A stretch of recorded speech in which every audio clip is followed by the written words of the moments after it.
Welcome back, my gardening friends, to a sunny day on my allotments. Well, jobs for January.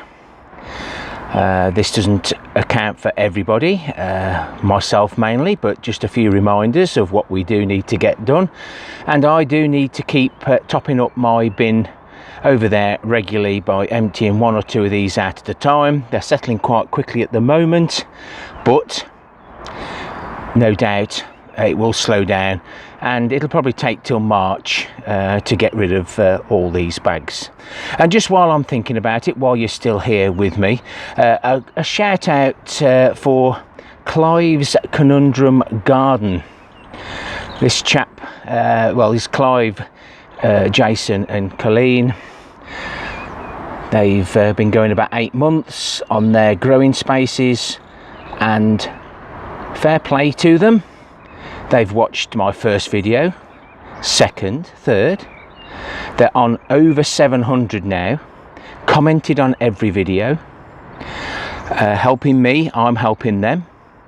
So I think they deserve a shout out, and there'll be a card appearing above to one of their videos that they give me a shout out on.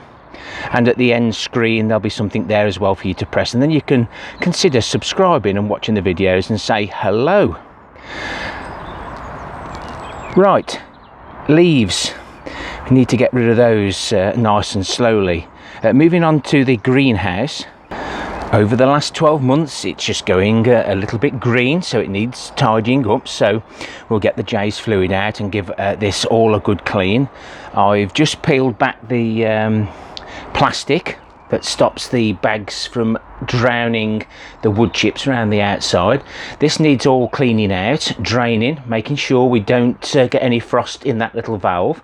They're not expensive, but it's time to get them changed. Need a nice little tidy up in here. And we've also got the tulip bulbs that we took out of our front garden. They need planting in the wildflower wildlife garden with a few other bulbs that I've got. And I'll be planting them up towards the top end, mainly because in the future I may be adding more barrels here, moving the bench up and continuing with some more the pallet collar beds. So that's one of the reasons I've done that. I will also like to try and continue getting these pallet collars sorted along this tree line. I'll get that one moved out, we'll get them dragged up. We're leaving that tree in, we'll just use a smaller pallet collar if we need to give myself a bit more room. And I do need to get these weeds out, but the trouble is the snowdrops are on the other side, so I don't want to damage those. I want to actually remove the snowdrops just as they finish to save them. And we need to continue weeding. Don't stop weeding. Don't just ignore your allotments. Keep your strawberries tidy by removing some of the leaves that are starting to go off, so they will eventually look like this. And as with all our gardening tools, our fingers are the best tool to use. Very sensitive, and especially around the onions and garlic, we don't want to damage those. I must tidy as I go. I cut those off yesterday. They're the volunteer asparagus, and we've got a few weeds in there, and I may dig that up at the end of the season, well, this time next year, when my asparagus bed has established itself. Once the greenhouse is tidy, I'll get all my strawberry containers in to the greenhouse. They'll be nice and safe there, a little bit warmer, and we can hopefully get a few early strawberries. I'm not feeding the wild birds with any food because of the avian flu that's here in the UK. Just let them do what they need to do, but a lot of birds are dying, and we must not touch those birds because we don't want to catch it and we don't want to spread it. So these are some of the raspberry canes.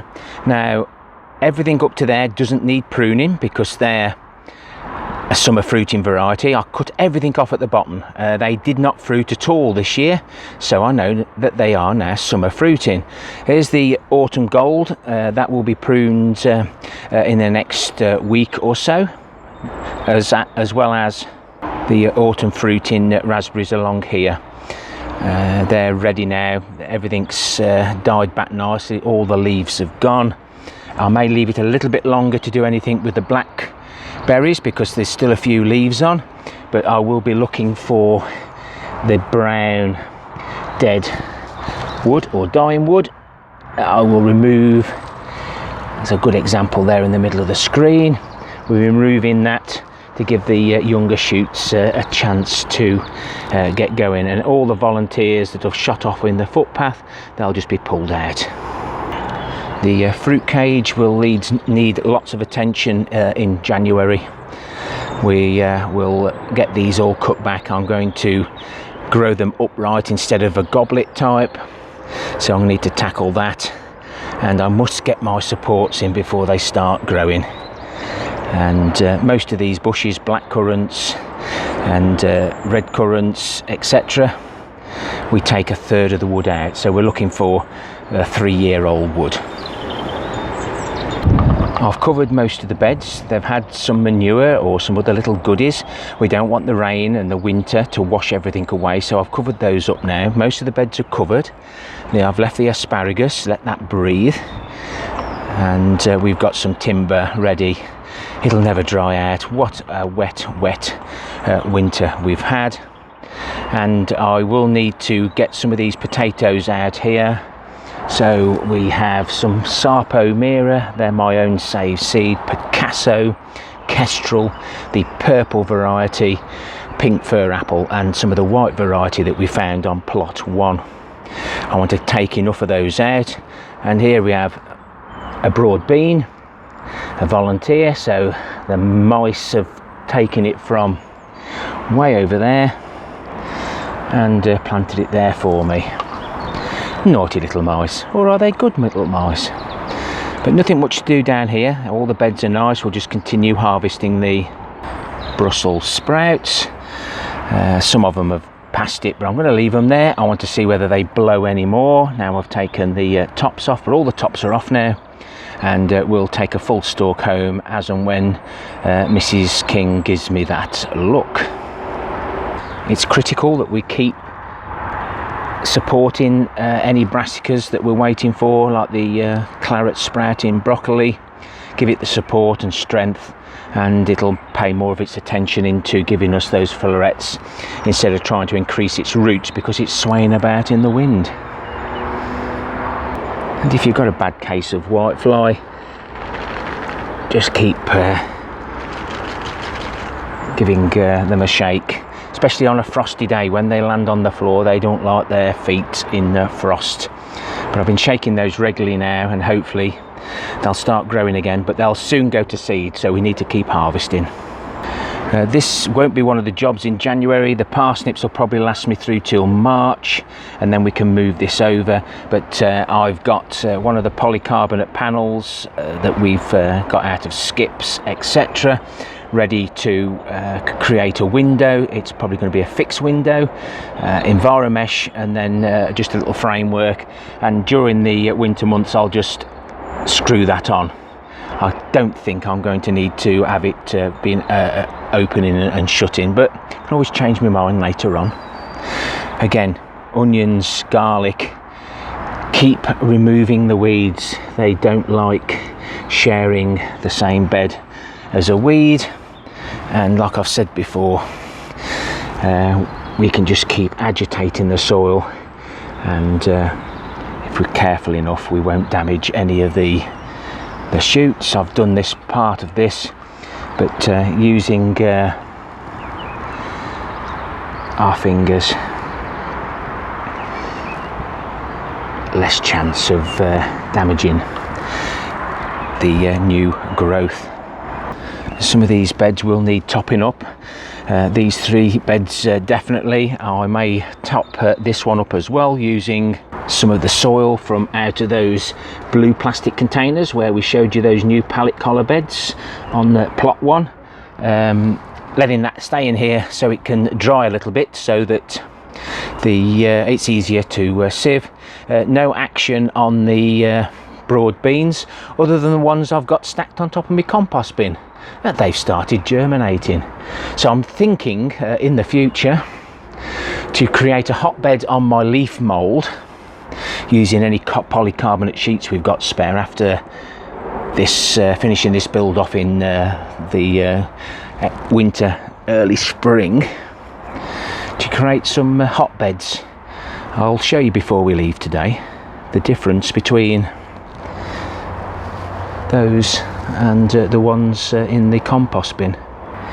This bed does look damp, but it isn't.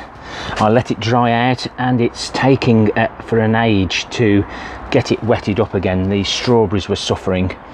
That's the only trouble having a bed within a polytunnel. You've got to keep watering, because these plants will keep supping up the moisture, dry out, and then they'll die. And as you know, dry compost does take a long time to absorb any moisture, so we've got to keep on top of that. During January I need to keep an eye on the green manure. I'm not going to take the peas out, just in case there's any pollinators about that want to have a little dip into those flowers. But as soon as there's any signs of this going to seed, we'll be doing a bit of chop and drop.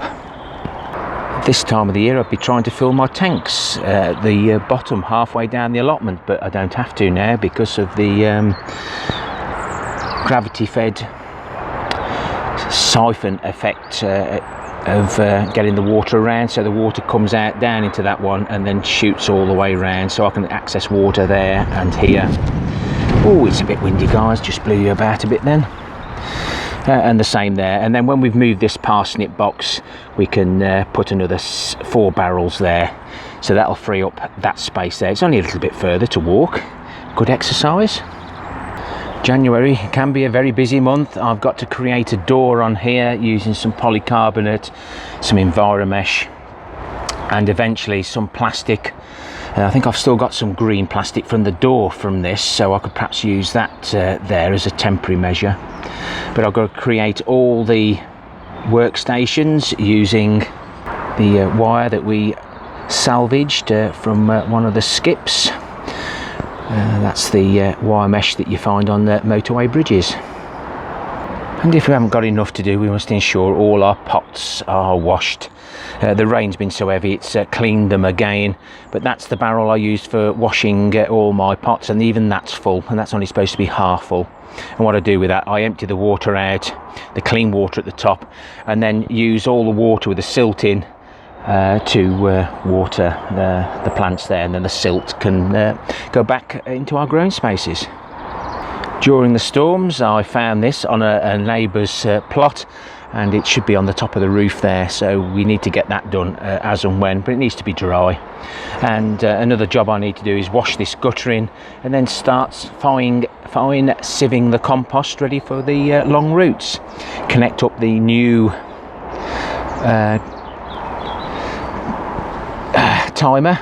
battery timer to feed these 4 to 8 gutters.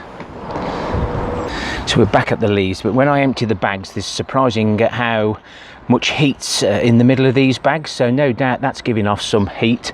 So I'm thinking about curating something there with some of those triangular bits of the polycarbonate, creating a roof and sides, and doing what I've just done here. Hopefully there's no rats in here to scare me or you, but as you can see, these are the field beans, green beans, and there are my broad beans. So looks like they're germinating okay up to now.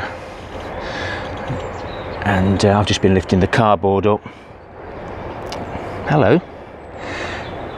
Oh dear. Oh, you're going to eat my worm? Say thank you, or please. Oh, is that delicious? Or is it too big? I know this one is the... Oh dear, it's escaped near... Oh, good, gone. You eat like Mrs. K. Whoops. He's got a bent beak. His beak, if he was facing forward, he's just bending to the right. Bless him. Manages to eat okay. Excuse me. Nobody wants to watch you.